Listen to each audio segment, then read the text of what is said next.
What's up with y'all boys and girls, man? Hey, it's Jay Briggs here continuing. To cook up this NBA action, man. Y'all know we do here on the Jam Session. We cook up every single game. Every single day, man. Moneymaking Monday, new week, new goals, new opportunities. Last day of Moneymaking March. Looking to close the month out on the right foot. Last night, we did cash our NBA play of the night with the Houston Rockets, man. Continuing to fade Phoenix. We love fading Phoenix here on this program. Houston, we have a problem. The Rockets look really good. They're back in action tonight. They're playing my favorite team, the Los Angeles Lakers. We'll talk about that game in depth here momentarily. Hey, solid day to make some money, man. Coming off a good night last night. We've hit 5 of 7 on our NBA play of the day. Looking to make it 6 of 8 tonight. You guys can scoop that play up for $25. You can hop on something long-term. When you hop on something long-term, you get all my plays, every sport combined. Final Four action coming up in college hoops. We got, of course, NBA action, final stretch, playoffs right on the horizon. Major League Baseball just started. Hockey playoffs are on the horizon. I will probably be betting playoff hockey. So plenty of action, man, coming down the pipeline. Hop on something long-term and let's continue to do what we do, which is kick the crap out of the books. But Money Making Monday in NBA land, man, let's do it. Let's do it. First game we got on the board. The 1-800-GAMBLER game of the day. The Utah Jazz are out on the road facing the Charlotte Hornets. I took a shot on the Hornets yesterday. They lost. Tonight, they probably win. I don't know if I have the guts to go back to them, though.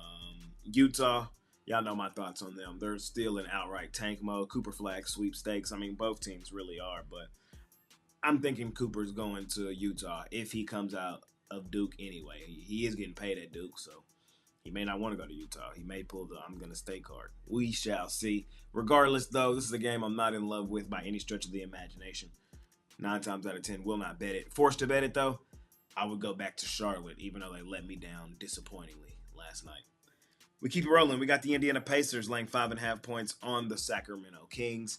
I believe Indiana's head and shoulders the better basketball team in this one. Y'all know my thoughts about Sacramento. Sacramento's still one of the overall worst teams from an ATS perspective this season in the NBA.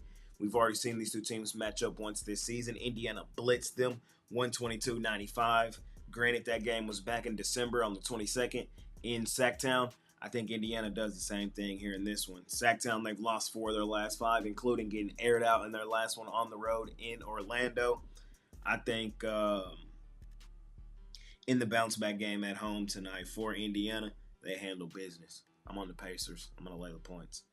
We keep rolling. We got the Orlando Magic at home at the crib with the Los Angeles Clippers rolling in. Clippers 2.5-point road favorites. This is another game I don't want to overcomplicate. I trust Orlando at home. I don't trust the Clippers on the road. I'm going to take Orlando. I like how Orlando looked in their last game at home, absolutely dismantling Sacramento.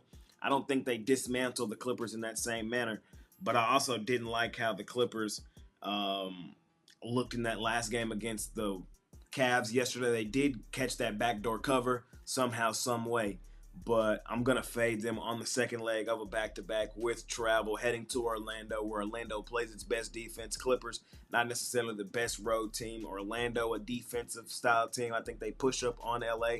And the Clippers might have some dead legs late fourth quarter. Orlando takes advantage, wins this basketball game.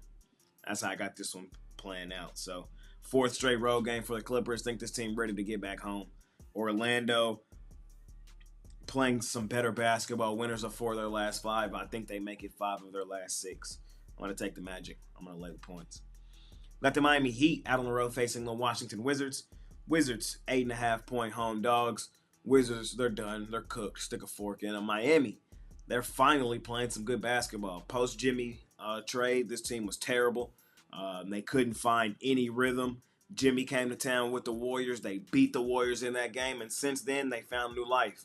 And they're in the middle of a little Linsanity run, and I want to continue to ride this Linsanity run with them, especially playing terrible, bad, bottom-feeder teams like Washington.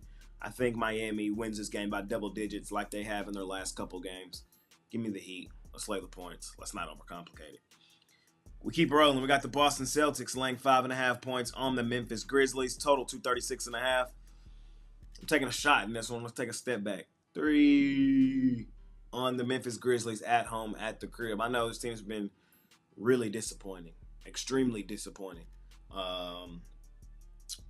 I want to say they've only covered in like 5 of their last 25 games. Like, that's how bad, from an ATS perspective, they've been. We know they fired their coach, but they're finally starting to get healthy. Memphis, in my mind, in my opinion, is still of that ilk of stupid, dummy, crazy at home. I think this is the bounce back game. That's all I'm saying. That's all I'm saying is I believe this is the bounce back game. Boston, while they have been dominant post All-Star break, I have a gut feeling the Grizzlies pull this one out tonight and get back on the right track.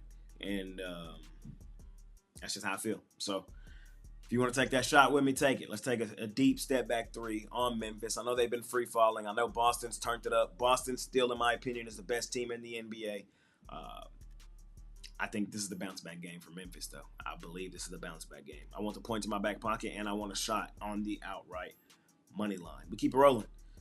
We got our favorite money-making team, the Oklahoma City Thunder Buddies. They're laying 15.5 points on our second favorite money-making team this season, your Chicago Bulls, man. This is a really tough game for your boy. Chicago comes in this game 15-4 last 19 ATS.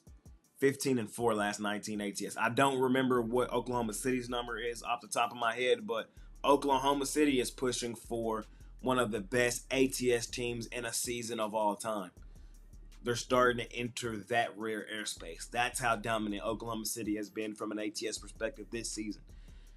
We love the Thunder Buddies here on this program. They've been our favorite money-making team for 2 to 3 seasons. Like, we didn't just jump on this train. We know what it is with them. Fading them is not fun whatsoever. But you know what? I'm doing it again tonight. We did it in their last game. We tried to take Indiana. It didn't pan out for us. I felt like an idiot when I did it. Tonight, I'm taking Chicago. I really love the way Chicago's been playing. And laying 15 points on a team playing as well as Chicago is playing, I just cannot do. I've watched a ton of these two teams down the stretch, and I'm here to tell you I believe the Bulls can and will compete in this game tonight. Chicago has been extremely competitive, gritty, scrappy down the stretch, and I think that's the exact style of play we see them play with tonight. You also got the Josh Giddey revenge angle against his old team. They traded him away. He might have a monster game tonight, even though he's listed as game time decision. I'm expecting him to play. Too many points to lay on Chicago. It's too many points to lay on Chicago. And I know Oklahoma City has been pretty much automatic. I see a lot of people humping up on Oklahoma City today, and I get it. I get it. I damn near started that way, but just automatically humping up on the Thunder. You feel me? Not on Chicago as well as they're playing. And this might sound insane to a lot of you. It would not shock the hell out of me if Chicago won this game outright. It would not shock the hell out of me whatsoever. I might have to sprinkle on the Bulls outright money line off principle alone. I'm on Chicago. Your Chicago Bulls plus the points in this one, fading our favorite money-making team. It ain't fun, but I do believe wholeheartedly it's the right thing to do in this one tonight. We keep it rolling. We got my former favorite team, the team from Dallas, laying 9.5 points on the Brooklyn Nets. I believe the team from Dallas, while they are getting healthy, while they have been a sneaky little ATS team here of recent, they're now overrated and overvalued. They're overrated and overvalued. Yes, they've been good in the slight underdog role. Remember, this was a team that was just 2.5-point underdogs to the Bulls. Now they want us to lay double digits. I'm just not there yet. I'm just not there yet. This team still doesn't have the home support you would think they would have. Brooklyn, they've been a much better ATS team on the road than they have been at home. We've known that all season long. It's too many points. Too many points to lay with the team from Dallas. They should win this game. They're still battling with Phoenix to keep Phoenix at bay in the play-in tournament. Congratulations, Dallas. You're going to make the play-in tournament. Woo! Congratulations. Fucking poverty team. I'm fading their ass tonight. I'm on Brooklyn plus the points. I think Brooklyn does enough to keep this game competitive, keep this game within the point spread. Give me the Brooklyn Nets plus the points. I feel like the Mavs are overrated and overvalued because of how well they played and because of some of the names they may be back in the lineup tonight. Last and final game of the night, ladies and gentlemen, we got a really good one. We got a really good one. We got the Houston Rockets. Houston, we have a problem. The Rockets are balling right now, and they're out on the road facing my favorite team, the Los Angeles Lakers. We had Houston last night as our top play of the night, as they completely dismantled the Phoenix Suns. Shout out to Houston, man. The Suns, poverty team, poverty franchise. They're not even going to make the playoffs. They're not even going to make the play-in with some of the names they have on that roster. It's a really sad thing to see, honestly. But shout out to the Rockets last night. Tonight, we're fading Houston. It's the right thing to do. I'm on the Los Angeles Lakers. The Lakers are the third best home ATS team in the NBA, 23-14 ATS at home this season. I also really like the spot for LA. Bounce back game at home that also happens to be a revenge game. The last game the Lakers played at home, they got their doors blown off by the Chicago Bulls. It was really concerning. Then 2 nights later, they lost to the Bulls again on the Josh Giddey half-court buzzer beater in Chicago. So that sets up a bounce-back game at home for the Lakers. They also lost to the Rockets earlier this season in the lone meeting these two teams have played. So love the bounce-back game at home. That also happens to be a revenge game angle. Also, it's a rest advantage spot for the Lakers as they had the night off last night. Houston was in Phoenix. They did blow them out, but still on the second leg of a back-to-back with travel, playing a team that's as good as the Lakers are at home in the spot the Lakers in. I like the Lakers here tonight. Lakers also have a really tough schedule to close out their season. They have very little room for error, so they have to take advantage of the specific spots and situations that favor them. And at home, that's where we've seen them do most of their damage. Just not a great spot tonight for Houston. We'll be on the Rockets. I do believe the Rockets are still underrated, undervalued, and flying under the radar. I believe all of that. But the spot tonight just doesn't set up well for Houston. Sets up well for the Lakers, and I think the Lakers continue to do what they do, which is cash tickets for us at home, at the crib. Here in our last and final game of the night, I'm on the Los Angeles Lakers. I appreciate each and every one of you that continue to tune in and watch this video. All I ask is that you smash that like button for me. You subscribe to the channel if you haven't already. And as I always say, man, if you're rocking with me, rock with me. I'm active on Instagram and Twitter all day long. There's a link for both in the description below. And of course, I have premium plays over at the site. Ladies and gentlemen, we've hit 5 of our last 7 on that NBA play today. Looking to make it 6 of our last 8 today. You can scoop that play up, $25. Looking to do some damage. Last night was a no sweat, easy cash with Houston. Looking to do it again tonight. If you believe me, let's do the damn thing. Appreciate y'all more than y'all know. It's been your guy, Jay Briggs. Check out my MLB Pop-Up Pod. It'll be right there. It's been your guy, Jay Briggs, man. I'll see y'all tomorrow. I'm out of here. Peace.